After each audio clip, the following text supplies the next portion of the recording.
Um, so I will speak about scalable OD data visualization. Scalable in the sense that it can work with larger datasets, which is a challenge by itself. So I'm Ilya Bayendin. I'm originally from Russia. Studied computer science. Worked as a mostly UI developer.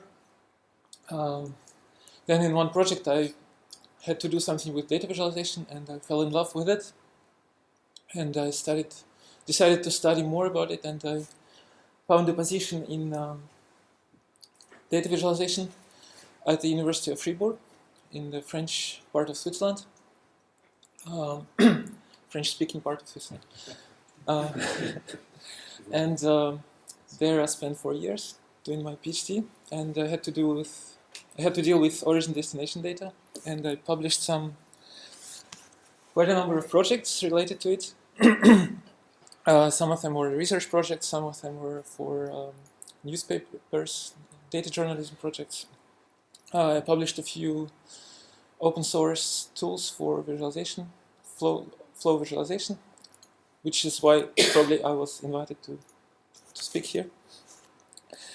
But today I will speak about my current work at the company called Teralytics in Zurich.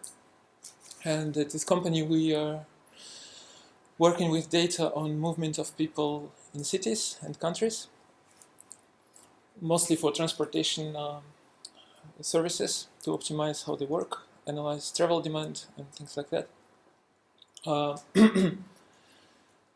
So we partner with telecom companies, and they give us access to data about people's whereabouts. It's anonymized data. It's not the purpose to track individual people, but to collect aggregate statistics about how many people are in different places of cities at different times, or how they move around. And this was one of the first dashboards I built there. It's Zurich, and we can see like the thickness of the streets shows how many people pass by there. And but one of our main products is actually about OD data. So here we see how people move around in the United States. So OD data is about movement of people or goods between geographic location. OD stands for origin destination. So it's usually represented in a table like this, which has at least 3 columns, which is origin, destination, and count. How many people moved between Paris and Zurich in this case. It can also have some additional attributes, and that's where it becomes challenging. But I will get back to it in a second. So some basic questions which can be answered by analyzing this kind of data are obviously what are the top locations, top flows, meaning the flows with the highest counts. Estimating travel demand for specific pairs of locations or specific locations, or for specific attribute values. Also, if we have attributes concerned with time analysis also can be interesting and important. Like what are the peak times, how the movement changed over time. And another important set of questions is about the network structure. Like how connected are the other locations, other nodes, how far do the flows go, things like that. And all of these questions require different tools for the analysis and visualization, obviously. So imagine that we have a data with some attributes. In this case, it's date and MOT, which stands for mode of transport. Is it train or car or pedestrian, whatever. And so if we add these attributes to the data,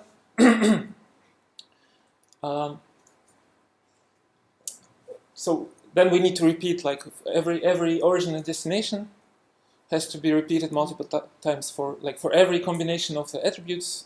We need to have some kind of number, some kind of count, and that multiplies the number of rows in our data set quite a lot. So here's an example of a real data set which we are working with now. It looks it doesn't look so bad. We have only 100 locations, an attribute for date. We have 2 weeks of data. That makes 14 days. We have 24-hour buckets. We have trip purpose with 3 categories. We have 5 minutes duration buckets, age, income, and 2 more binary attributes. Can you guess how many rows would this dataset have? Like approximately.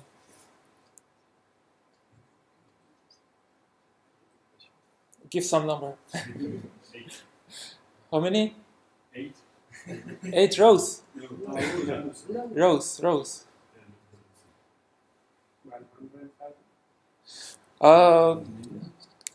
How many? A million. Better. 700 million rows. So it's not quite big data yet, but it's definitely more pixels that I have on my screen. So there is no way to represent this data in a meaningful way in one image, right? So we need some kind of technique to overcome this issue. So in general, what are the ways we can work with large data sets to analyze them in terms of visualization? So that they are small enough for visualization.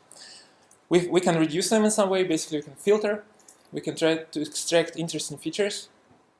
But then we, of course, lose some information. We can summarize the data. We can use some statistics or aggregation. And we can use interactivity in combination with the above two. So basically, we formulate some query, then filter or summarize data, and then we have a small enough data set to visualize. So these are the 3. If you know about some other techniques, let me know. And so with these 3 techniques combined, how can an interactive exploration look like? We have some overview at first, which shows an aggregated summary. And then we want to see some detail. Or first we visualize this summary. Because it's small enough, we can visualize it. Then we can form some query, filter or aggregate data or both. Then we can visualize it again, and then we can repeat this process with different slices of data.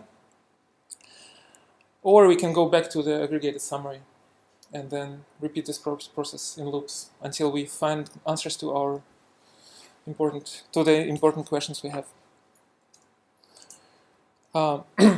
This is pretty much how it works in our dashboards. So this is an example showing data for Seattle, movement of people. I have a video. I hope that it will work. Yes. So when we open the view, we get a summary, and this behind these arrows, there are really 700 million rows aggregated. So behind each arrow, there are basically all the combinations of all of the attributes we have in the dataset aggregated together. And now we can form an interactive query to see the interesting parts, the parts we are interested in. So we selected one attribute, like there was this button attributes and with a list of attributes which shows hour. We also changed the bucketing, like it was by 1 hour, now it's by 2 hours. We added trip purpose. We selected purpose to home. So now you see people going to their home places. That's where the rings are darker, and the lighter rings means that people leave these places. So in the center of the city, people work. So when they go home, they leave the center of the city. Or now I chose to work, and now we see the opposite picture. People go towards the center. Now I clear the filter. I'm choosing another attribute, trip duration.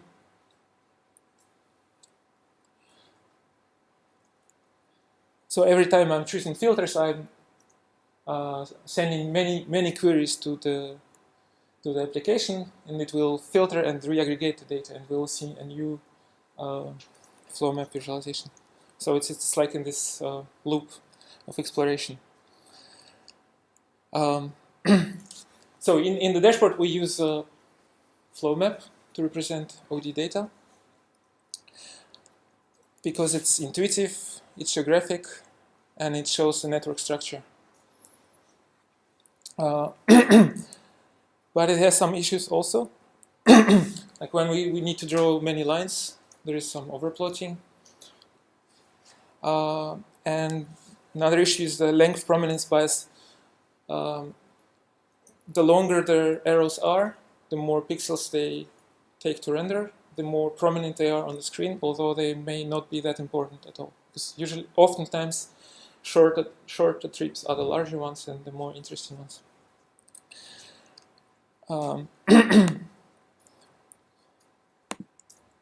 So, how do we implement it in the browser? So we use WebGL to render them in the browser. It's a pain to use. It's quite complex. There are other techniques to render stuff in the browser like SVG or Canvas, which are much easier to use. But why we use WebGL is because it gives the best performance. We can render the most number of arrows at the same time on the screen without degrading the performance too much. That's why we use it. We use Mapbox to render the base map, which is a fantastic web service, which is actually free if your application is publicly available online. It's also using WebGL for rendering. And we use a library by Uber called BackGL, which allows us to makes it easier basically to work with WebGL and Mapbox together and define overlays for the map, which are rendered in WebGL. And we open sourced our own library, FlowMapGL, which is basically a custom overlay for DeckGL, which is actually drawing the arrows. Just a fun fact, to draw an arrow with WebGL, like WebGL works with triangles. It's actually made originally for 3D graphics, not for 2D, but we can use it for 2D as well. But it works with triangles. It's a basic building block there. So to draw an arrow, we actually build 3 triangles. Draw 3 triangles in WebGL.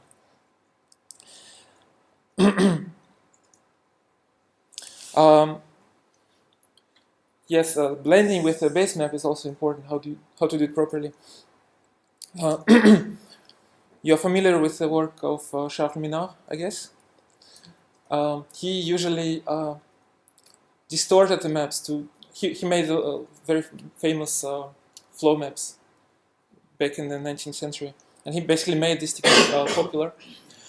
But the way he did it, he distorted the maps to give space for the flows. But this map by Jacques Bertillon, he was probably inspired by Minard, but he used a different technique. He basically used transparent flows. He didn't distort the map, but used transparent flows so that we can still see the underlying map, and the map is not distorted.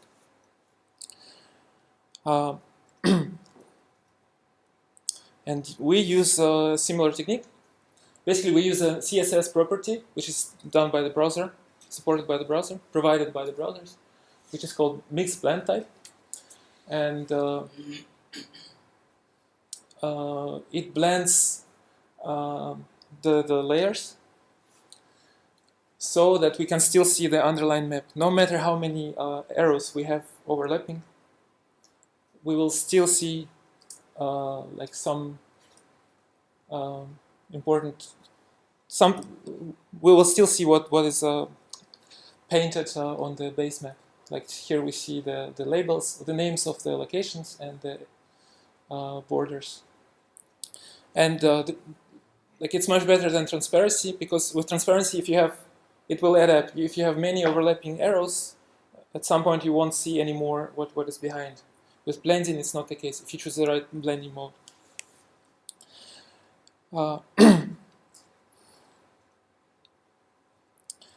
Yes, so I already mentioned this issue with small arrows, many overlapping arrows. The question is, like with WebGL, we can render more lines in the browser. But are those small lines really useful at all? It's actually not a question which has a clear answer to me. Probably larger flows are more interesting most of the time. And we want to remove the noise of the small flows. The way we do it now in our dashboards is basically we provide a filter which will only show the top arrows, and we can choose the percentage of the trips we want to show, we want to see. Like we want to make sure if we choose something like 75%, still most of the arrows will be shown. We'll have to show much fewer arrows, but because we have so many small arrows, which constitute a small proportion of the total trips, we will basically, by setting this filter to something like 70–80%, we will remove most of the small arrows. But still, sometimes maybe you want to see the small arrows as well, because they show some kind of they say something about the network structure, right? We see at least, is there a connection between those regions, or are they completely isolated? And maybe, like, we don't have yet a good solution for this. It would be good if it happened automatically somehow, but choosing the value for this filter automatically, maybe it could be possible. I don't know. We could also think of some technique using adaptive geographic aggregation, so that depending on the zoom level, because we can zoom in and zoom out in the map, we could maybe re-aggregate the locations using some kind of metric. For instance, those which are close together could be aggregated together in one location. This way we would reduce the number of flows to render by far. But when we zoom in, we can deaggregate it again and show the the sub locations which constitute the aggregated ones. There is also a technique called edge bundling, which we might employ for this. So what it does is basically it's coming from graph drawing originally, not flow maps, but it can be also reused for flow maps. What it's doing, it's like instead of drawing straight lines, we try to bundle the lines together, the lines which pass close by to each other, so that we form bundles and make the whole visualization a bit more readable. But it also has issues, like it introduces some distortion which is not corresponding to real routes which people take. Especially in OD-data, the routes are not known. It's usually computationally intensive. And the actual pairs of origins, destinations, and destinations become untrackable, because like once you bundle something, like here you have this bundle, you don't really know, you may know like this is where it goes, or this is where it goes. You don't really see like what are the actual origins and destinations of the flows which come into, like what are the actual origins of the lines go into this destination. You only know that many go there. They might be from there, and there, but not. You don't really know from where exactly. And I had a conversation with Christoph today, who actually did a lot on edge bundling. And so I have this question here. He said that there are actually it's quite easy to deploy edge bundling for flow maps, so that the bundles still retain the correct thickness once you add up multiple lines into one bundle. So the answer to this question is yes. If you have more questions, ask Christoph. I'll try to update my slides. Cool. Yeah, so here I want to mention, I already explained how this location totals work, right? So we show the circle size shows the total number of trips for each location, but we show at the same time incoming and outgoing. And it's basically two circles, one for incoming, one for outgoing. We overlay them, and either outgoing or incoming will be larger. That's why the ring is either dark or light. In this case, these are more. They have the circles in the center have more incoming. That's why they are dark. They have dark rings. And I think using circle size to show location totals helps. First, it gives an overview for locations. What are the larger, which have more trips to incoming or outgoing together. Also, when we zoom out, it may be that like some large flows, some locations become very close together, so we don't even see the arrows anymore. But at least we see the circles, and they show that something big is happening there.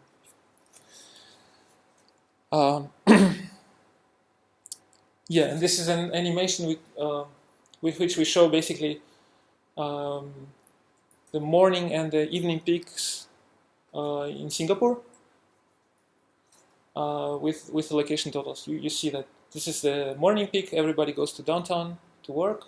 This is the evening peak, everybody goes home.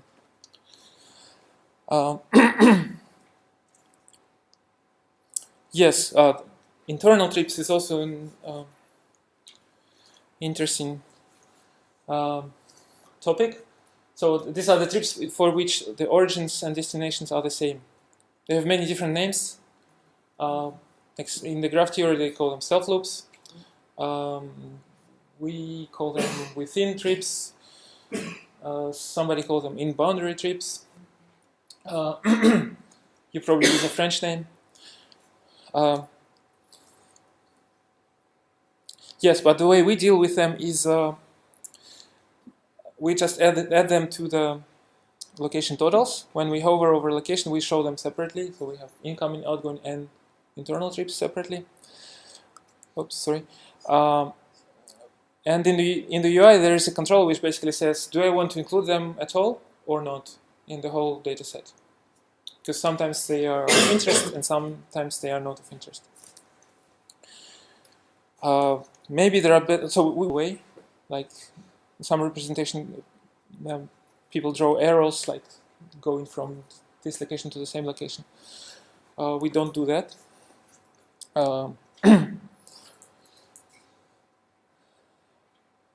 Yes, but that's basically the way we deal with them, which works for us. Here I have an example of geographic aggregation, which is not adaptive, but this is kind of pre-aggregated.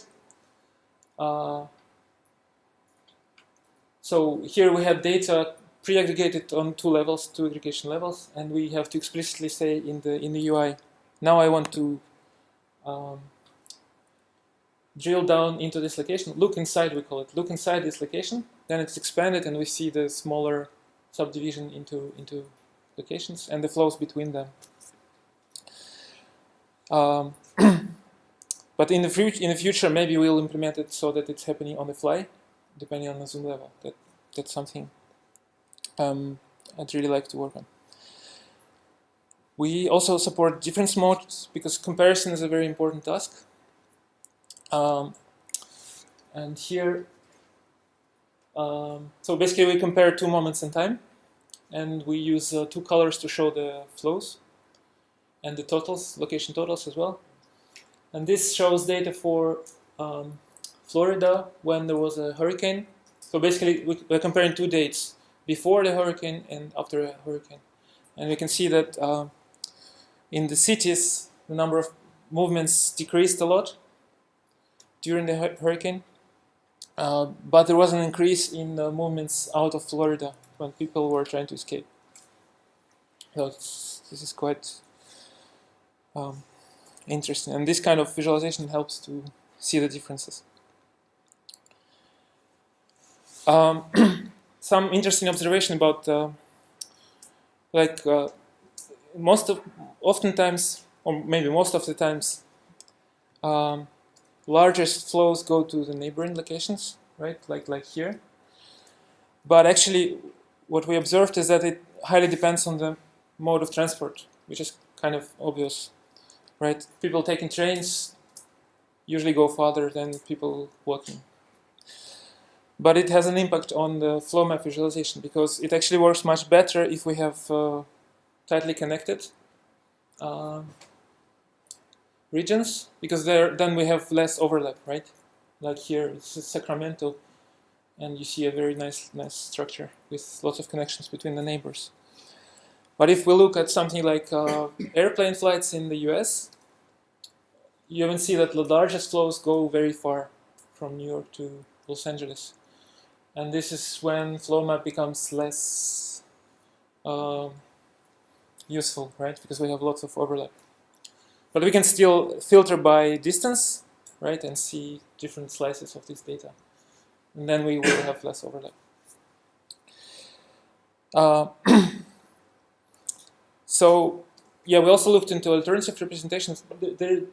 This is an OD map, a very brilliant visualization developed at the City University London by the GI Center.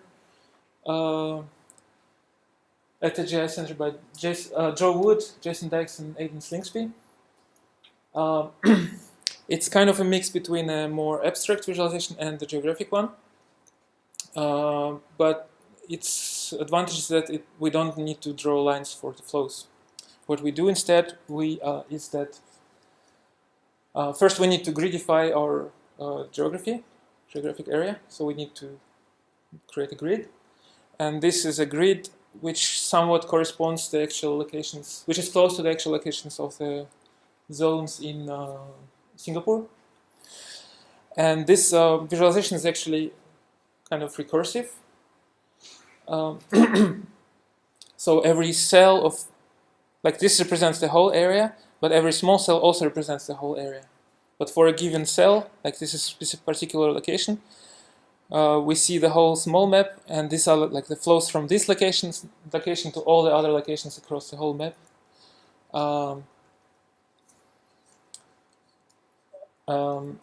And we don't need to draw arrows, right? And if we look at it next to a flow map, so here we selected one location, it's highlighted here too, and now we see actually the colors of those correspond to the thicknesses of the arrows here that go to all the different locations. So you also see on this small map that the largest flows go close by to the nearest regions around this location. So it's a nice way to avoid overlapping lines, but it's not that easy to read for people who are not familiar with it. It takes time to understand. That's why we have yeah, and that's why we put it next to the actual flow map, which is much more intuitive to read.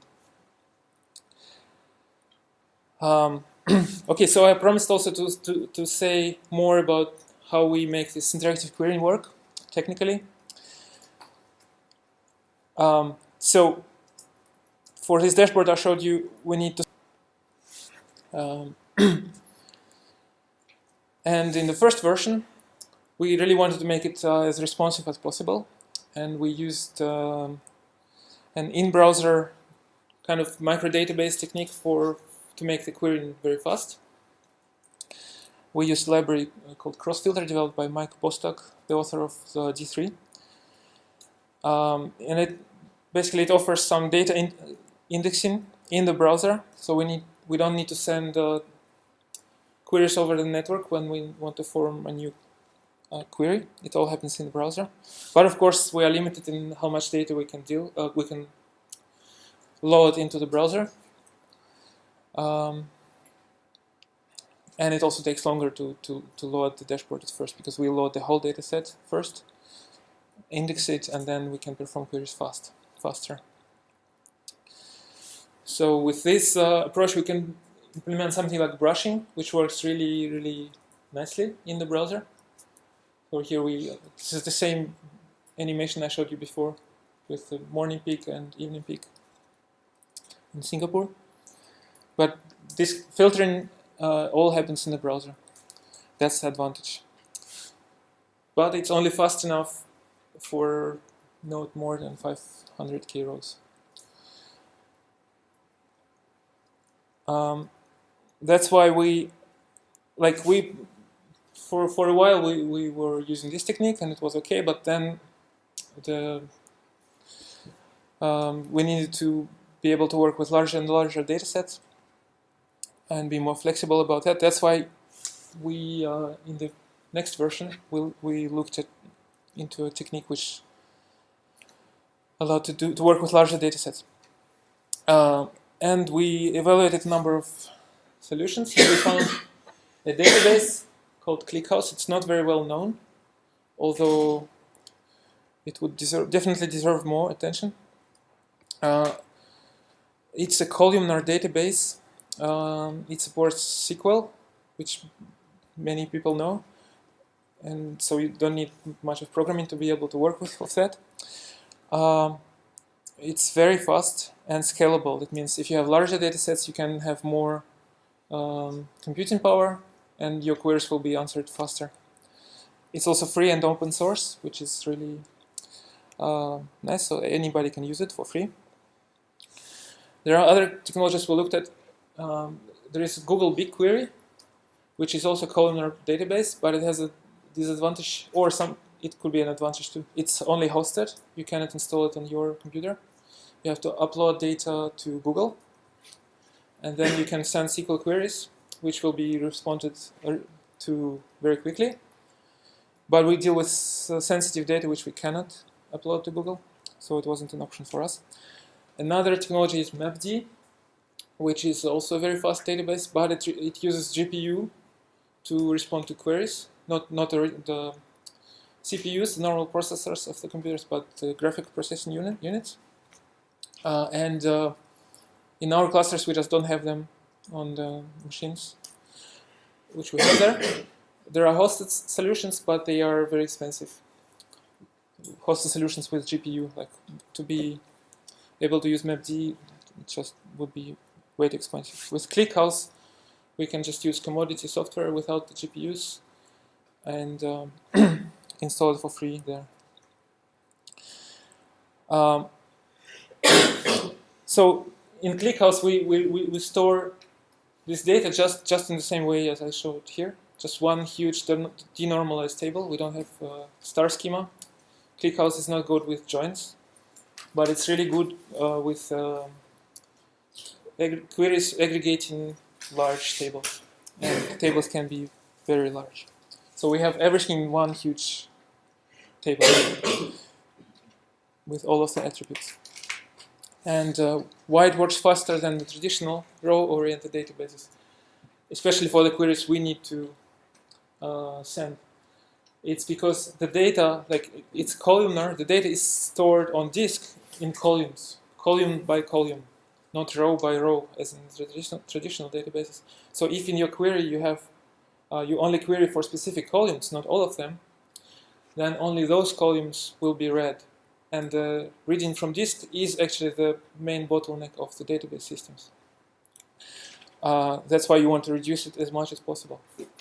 And in the queries which we need to support, actually we usually use a query for only 3 columns, or sometimes it's even 1 column, because we aggregate for one specific attribute, or we just need origin, destination, and count.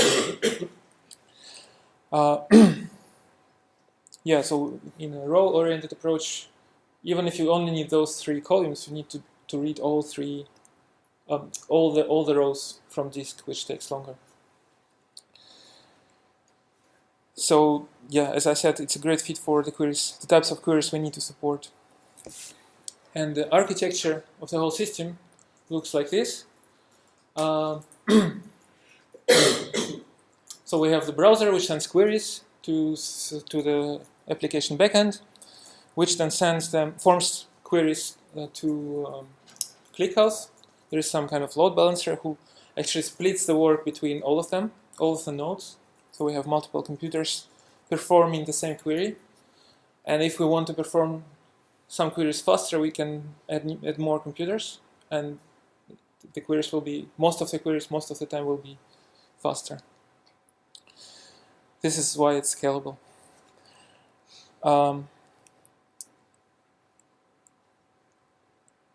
Yeah, so we can, as a result, we can work with much larger data sets. The initial loading is faster because we don't need to load the whole data set. just aggregated parts of it, which are much smaller. But the downside is that every query goes to the server, so we can't implement this nice brushing easily, at least. This is another demo of the, like previously I showed you a prototype. The prototype, this is the actual dashboard which we have, which our customers are using. But it's pretty much the same things which I showed you before.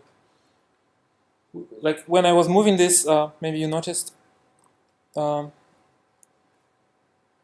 I was moving this brush, the map wasn't updating, so it's not really like brushing. The map only updated after I released the mouse, because we actually need to send the query to the server to render it. It would be a waste to send the query every 10 milliseconds or whatever, and we cannot even rely on how long it will take for the query to get back, so we couldn't really animate it nicely in an easy way. So that's a bit of a downside of this approach, but still the queries respond very quickly, like less than a second in this case. So it's very interactive in a manner, and it's still, yeah, here I filtered by distance. We only see large flows now. So for us, it's in this trade-off, flexibility versus this interactive brushing. Being able to work with larger datasets is a more important factor. So yes, some conclusions. State of 2019 almost, right?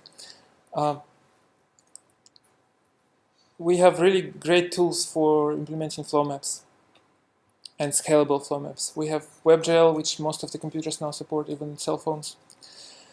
We have tools like Mapbox for the fantastic maps, DeckGL for WebGL overlays, and we have scalable databases. But still, there is no like one tool for the general public to use to publish a flow map, and that's a shame. I think we should change that. We have the power. We made some steps towards that direction. We published this library for flow map rendering, which requires some programming to use at the moment, but could be the first step. We want to publish like this prototype open source as an open source project, which would send queries to ClickHouse, maybe adding support for BigQuery. Because it's easier for people to use probably, because it doesn't require setup. You just need to upload the data to Google Cloud.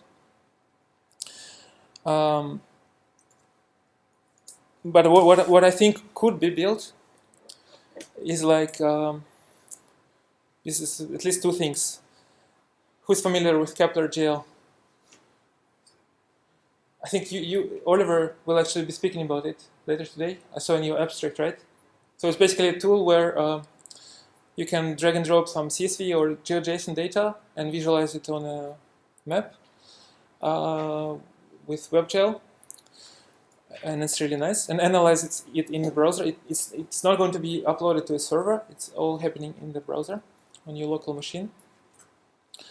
It's great for analysis, but there's no easy way with it to publish and embed it into some web page or send a link to somebody. But it still could be good if it supported flow maps, or if there was a similar tool supporting flow maps. Another thing which could be built is something like data wrapper for flow maps. Who's familiar with data wrapper?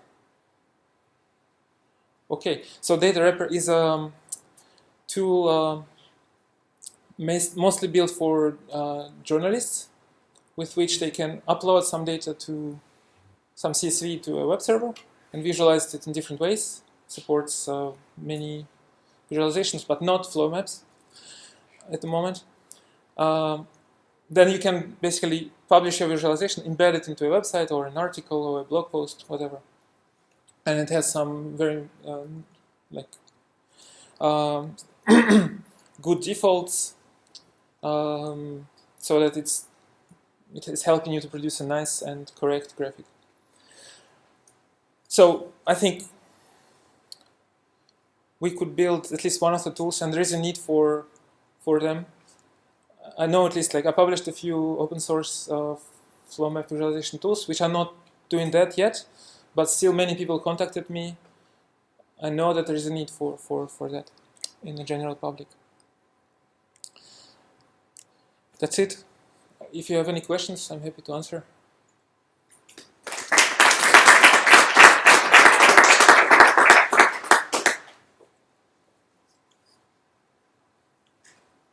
Yes? What type of blend do you use for mixing with the base?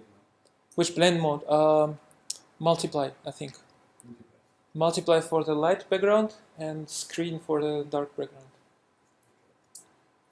We used darken before, but multiply, I like it better. It retains more detail. So, yes? Yeah, thanks. Cool. So, I'm quite a similar question. Can you go back to one of the first slides when you explained these blending issues with the map? And, yes. I think it was pretty slide 10. You mean the old one or this one?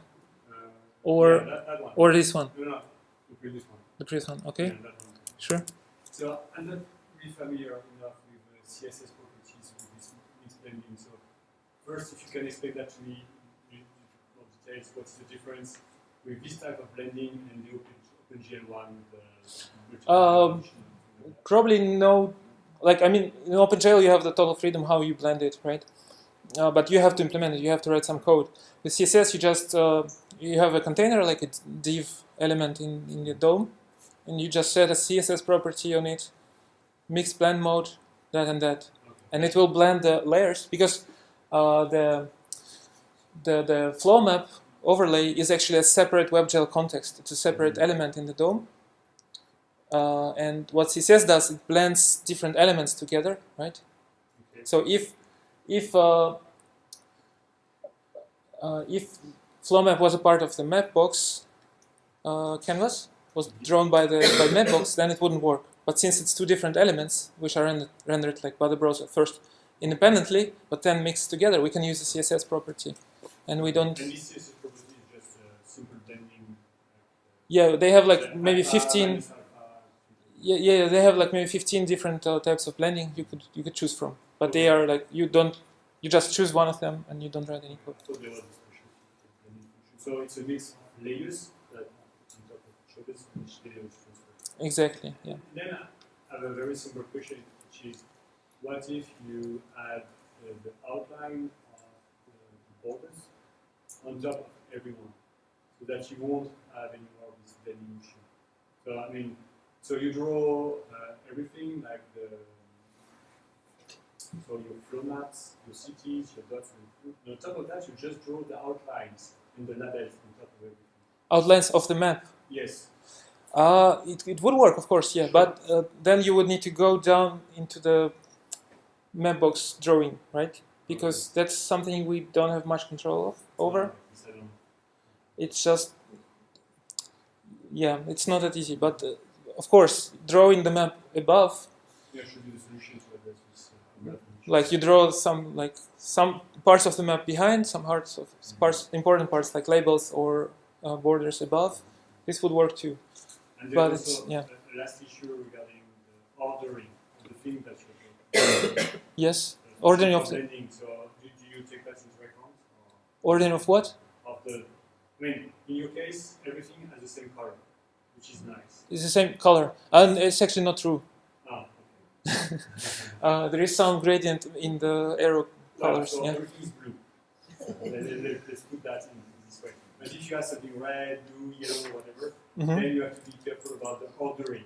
Because if the ordering is not the same, I mean, it's not consistent, then you will have crazy things. But again, I guess this is relating to the library that you're using, so if you have control for this. We could fix that problem, yeah. Like at least for the arrows, we could, because we draw everything about the arrows, right? So we could control the blending and do it properly with WebGL manually in any way we want. But blending the map together with the map is the tricky part because we don't have full control over the way they are rendered by Mapbox. Yeah. No, good questions, yeah. Is there, after, because you have end users, does they really complain about this blending issue? Or You mean before we added it? in the current version? No, they don't No, complain. they say that's okay. Why should they? You think they should? Oh, This blending is always an issue. Sometimes you don't see things. yeah. Because you're dealing with very dense data sets. So maybe an issue regarding areas with low density and areas with high density. Exactly. So that you don't see as a continuum. Sometimes it's really hard to. So yeah, I don't see any transfer functions, something like that. Yeah, no, there is no problem, yeah. So you mean in the denser areas it should be possible to see that there are more arrows there, right? Right, so if we really wanted to do it this way, we would need to write some code in WebGL. But that's what you use for edge bundling, right? Because when you overlay the bundles, the individual lines in the bundles, you have a transfer function which shows like the total. To have local adaptation. Yes, Otherwise, yes. Or you can normalize everything, but then you won't see much of the. Yes. But then you can transfer it to color and not to transparency, right? Which is much better than using just the transparency. Yeah. No, thanks. Good questions. Good suggestions.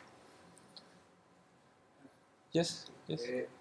Regarding the infrastructure, I saw that you have a cluster of databases. Yes. With ClickHouse, I don't have too much experience with this kind of databases, but I don't know if you are implementing on there partitioning of the data in a way that it will be much faster. Yeah. The querying of the. Yeah. Thanks. Thanks for the question. It's of course it's important to implement the partitioning properly, like to decide how the dataset is split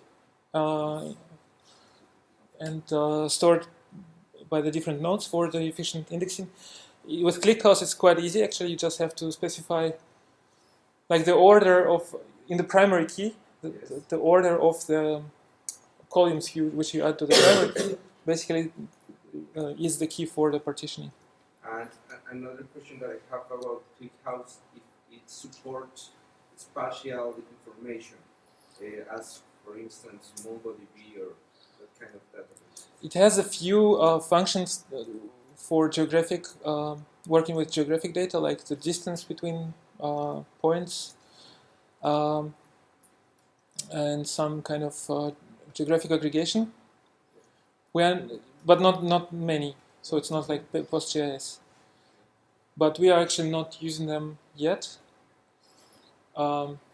because we actually we usually don't have that many nodes, and we can do the geographic stuff in the browser with the nodes. But maybe that will change. So it has some support, but not much.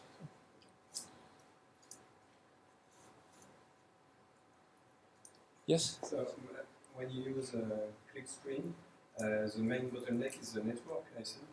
ClickHouse. ClickHouse, yes. Uh-huh. The main bottleneck is the network speed between the database and your application.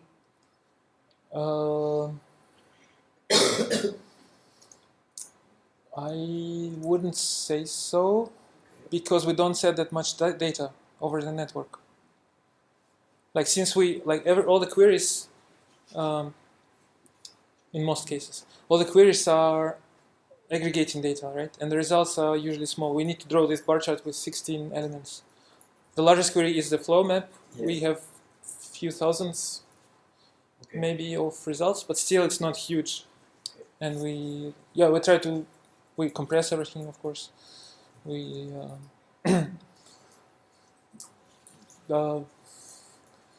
think the main bottleneck is actually the database. Like depending on the size of the dataset, how many rows it has to process to aggregate. The more rows it has, the more data it has to read from disk, the slower the queries.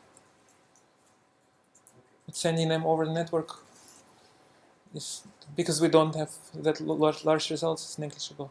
So. But if the flow map is very large. In that case, of course, yeah. But that's why we have this filter, so that we don't draw all the errors all the time, because most of them are not useful anyways, right?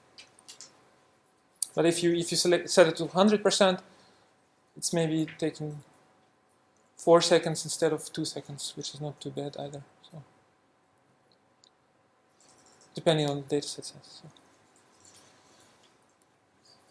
Yes. I've just got a flash graphic query or a technical query. Have you considered using your own OpenStreetMap data set rather than using Mapbox? Because you may be very slightly susceptible to the effect of seas and other backgrounds on visibility of flows, even though it's grey rather than blue, builds to a bit of interaction using translucency. And the other thing is, I presume you're using the leaflet Mapbox implementation, which uses... No, we use Mapbox.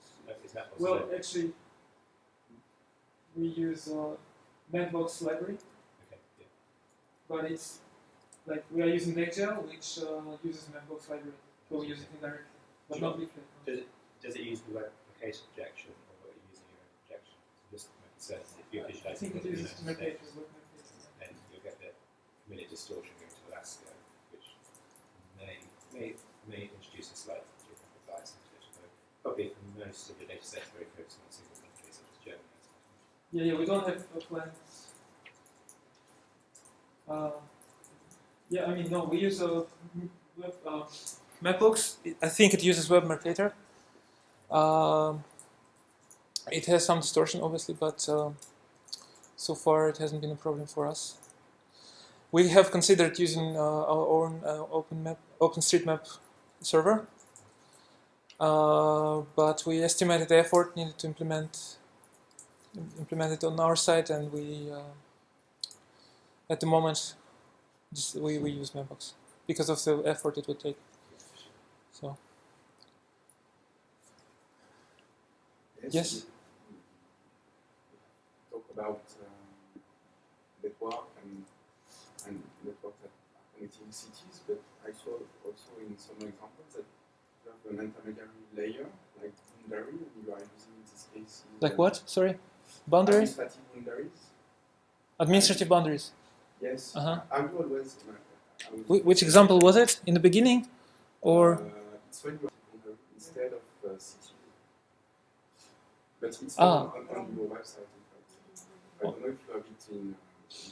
One of those? Is it one of those?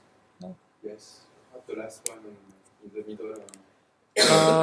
Last row. This one? Yes. This one? It's Swiss cantons. So it's centroid. Yeah, it's these are the centers of the Swiss cantons. Yeah. It's migration between the cantons in Switzerland. So are you using in some cases administrative boundary? And it's also related to this question: how do you send to the clients this administrative boundary, as they can be quite heavy in terms of weight? Okay, so yeah. Under the layer of flow, let's say, and on top of Mapbox.